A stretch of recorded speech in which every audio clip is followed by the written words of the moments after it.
Hello? Is anyone there? The intercom crackled with a patient's voice, but that room had been empty for years. There's a quiet moment during the night shift, around 3 a.m., when the coffee no longer energizes you and the world seems to shrink to just the glow of your desk light. Your body starts to ache in places you didn't even realize existed, and your mind feels like it's trudging through thick mud. This isn't just regular tiredness, it's night shift tired, a unique kind of exhaustion that makes you question your life choices. That's exactly where I found myself, sitting at St. Brigid's Community Hospital in northern Alberta, trying to keep my handwriting neat while dreaming of my bed. The hospital itself has that old, patched-together charm, where the new ER wing smells of antiseptic and hope, and the older medical floors carry the scent of floor wax, winter boots, and lingering ghosts. The night had been peacefully quiet, a blend of blessings and little challenges. It was a blessing because my patients were resting soundly behind their doors, their peaceful sleep a comfort. Yet it also felt a bit challenging, as the quiet hours before dawn often leave your mind to wander and reflect. I found myself thinking about my student loan statement, a sweet text from my sister in Vancouver with a photo of her and friends enjoying a beach bonfire, and the vast, tranquil prairie darkness outside the window. That special kind of loneliness that comes with the night shift made me feel like the last person awake on Earth. A quiet protector watching over a building full of peaceful sleepers. I was charting, the pen scratching softly in the pool of light from my desk lamp when the main intercom panel crackled. It was 2:17 a.m. I knew because I'd just glanced at the big, round clock on the wall, its second hand sweeping in a slow, hypnotic circle. The crackle was followed by a pop, and then a voice, thin and reedy, like a dry leaf skittering across pavement. "Nurse, please." It wasn't a shout. It was barely more than a breath, but it cut through the layered quiet of the ward like a shard of glass. The voice was followed by a room number spoken with the same strained effort. Room 212. My stomach dropped, a sudden cold weight. Every instinct in me, honed by years of training, snapped to attention.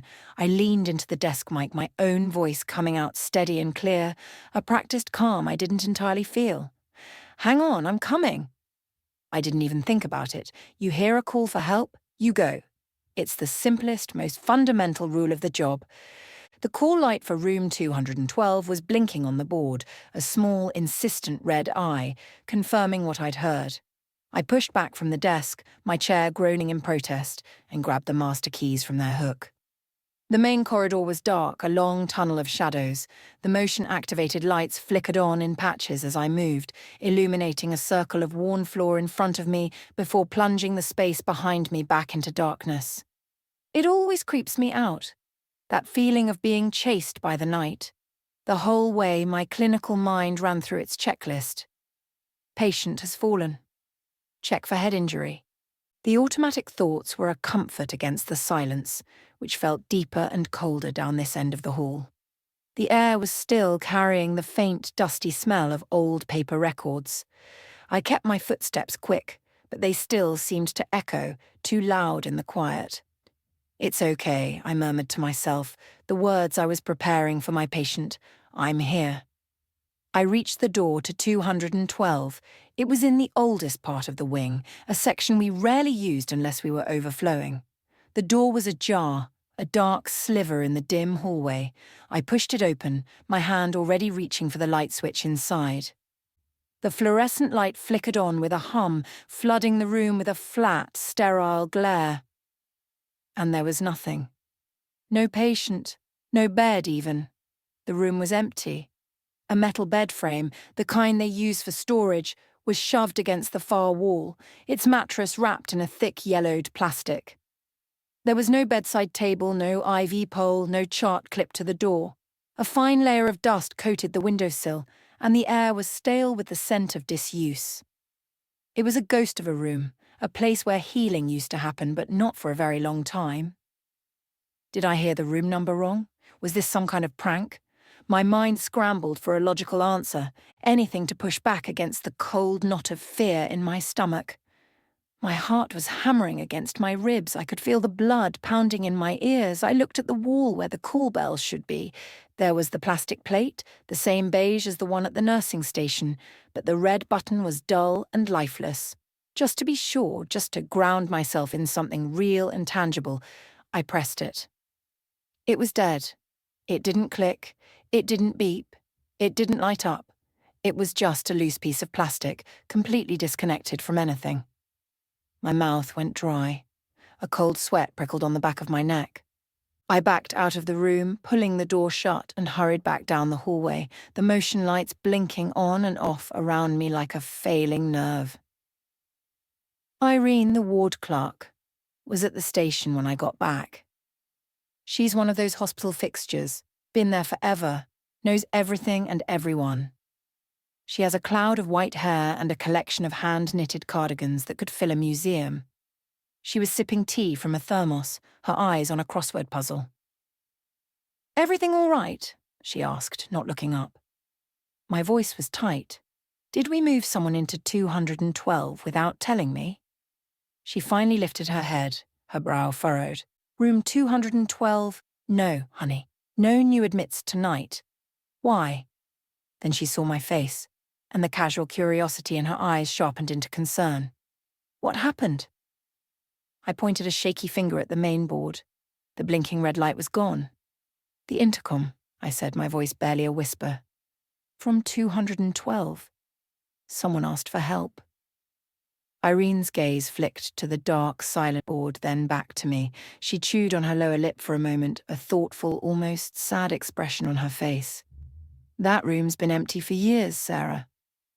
"Then why was it calling?" I probably sounded sharper than I meant to, an edge of hysteria creeping into my voice. "The light was on, Irene. I saw it. I heard it." She hesitated, her eyes scanning the quiet corridor as if to make sure we were alone. She leaned forward, lowering her voice. "Because it does that sometimes." I stared at her, the words not making any sense. "What does that?" "The call bell," she said, her voice soft and low. "They disconnected that button years ago.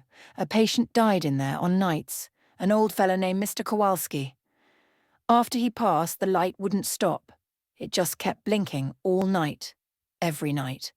Engineering came up 6 times. They couldn't find anything wrong with it. Finally, they just cut the line, pulled the wires right out of the wall." I let out a laugh, but it came out as a strange, wobbly sound, more like a sob. "A ghost? Irene, we're in a hospital. It had to be a wiring glitch, right?" Irene gave me a small, tired smile.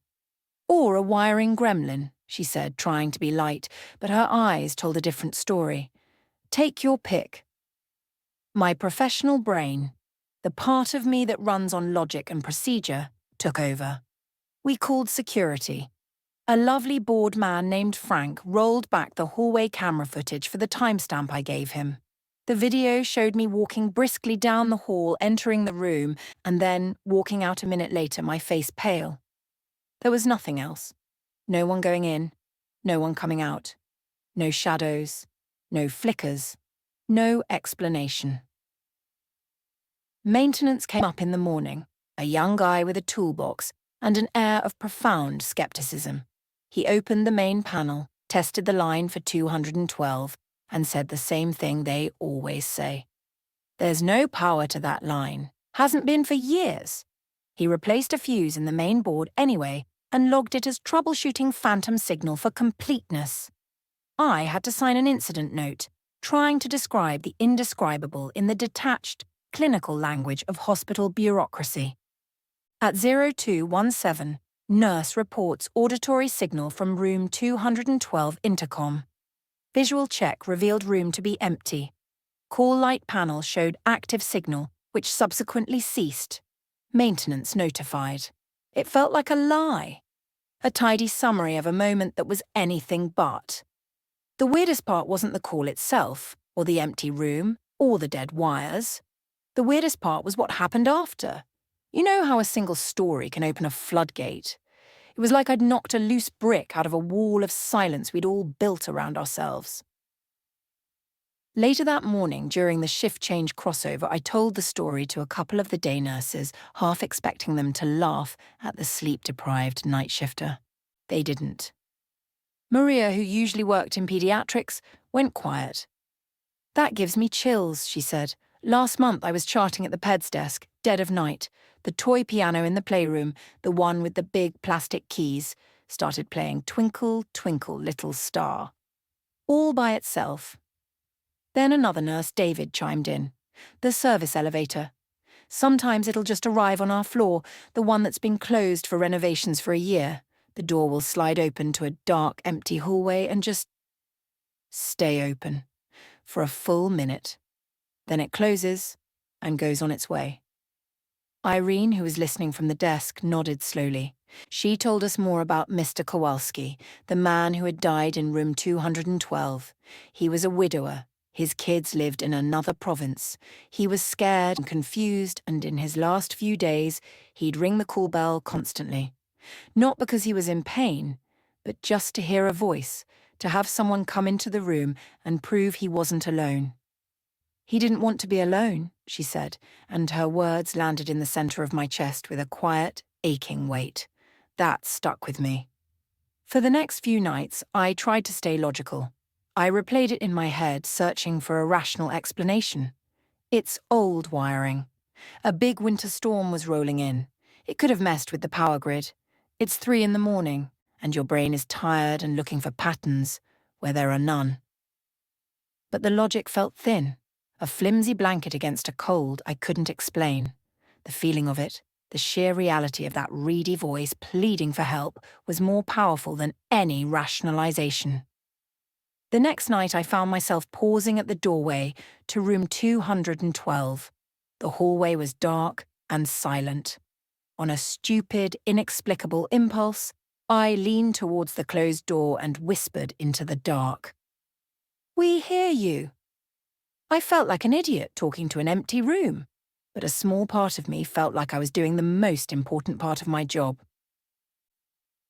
A week later, still turning it all over in my mind, I posted about it on a private online forum for Canadian nurses. I wrote it all out, partly to vent, partly to see if anyone else had experienced something similar, partly just to check if I was losing my mind. The responses exploded. My inbox was flooded. 2 camps formed almost instantly. The practical crew, the skeptics, were kind but firm. They wrote things like, "Legacy intercom systems are notorious for crosstalk. A signal from another part of the hospital could have bled over." Another commented, "Phantom voltage is a real thing in old buildings. It can be just enough to trip a sensor light on a panel, even on a disconnected line." They linked to electrical engineering articles and forum threads about hospital maintenance. And then there was the other crew, my people apparently. They didn't offer explanations, they just told stories. A nurse from a hospital in Halifax wrote, "Right after a long-term patient passed peacefully, my call board lit up with his room number 1 last time. It stayed on for about 30 seconds and then went out. We all just saw it as his way of saying goodbye." An orderly from Montreal, "The crash cart on our floor. Sometimes we'll find it has moved an inch or 2 from where we left it. Not far. Just enough for you to know it wasn't you. We swear it's one of our old charge nurses still doing her rounds." A nursing home aide from Saskatchewan. "In our palliative wing, we keep a specific armchair turned toward the window in room 8. Because every time we turn it to face the bed, we come back in the morning and it's facing the window again. It's just easier than turning it back every single day." The stories poured in, a torrent of quiet, unexplained moments from the lonely hours in hospitals and care homes all across the country. They were small, strange, and deeply human. Irene read a few of the comments with me one night, peering over my shoulder at the computer screen. She patted my arm, a warm, comforting weight. "See," she said softly, "every hospital has a room 212. Every hospital has a Mr. Kowalski. She smiled, but it was the kind of gentle, knowing smile you give a kid who has just heard thunder for the first time and is trying to understand the awesome, frightening power of the sky. So what do I believe? Honestly, I've learned to live in the middle. On paper, in the incident report filed away in a cabinet somewhere, it's a glitch, an anomaly, a phantom signal in an old building. That's the story for the daylight world. But in my chest, in the place where my instincts live, it felt like a person. It felt like a lonely old man caught in an echo, reaching out in the only way he knew how. That's the part that matters, I think. That's the part that has changed me. The feeling that someone, somewhere said, "Please," and my immediate, unquestioning response was, "I'm coming," even if the bed was empty when I got there. Now, on those frozen prairie nights, when the wind howls and rattles the old windows of the West Wing, the unit gets quiet, in a different way. It's an attentive quiet. Nobody admits it, but we all listen a little more closely. We glance at the main board a little more often. And I still take the long way around that part of the wing, my sneakers making soft, respectful sounds on the floor. Unless, of course, the board chimes again. If it does, I know exactly where I'm going. And I won't be afraid,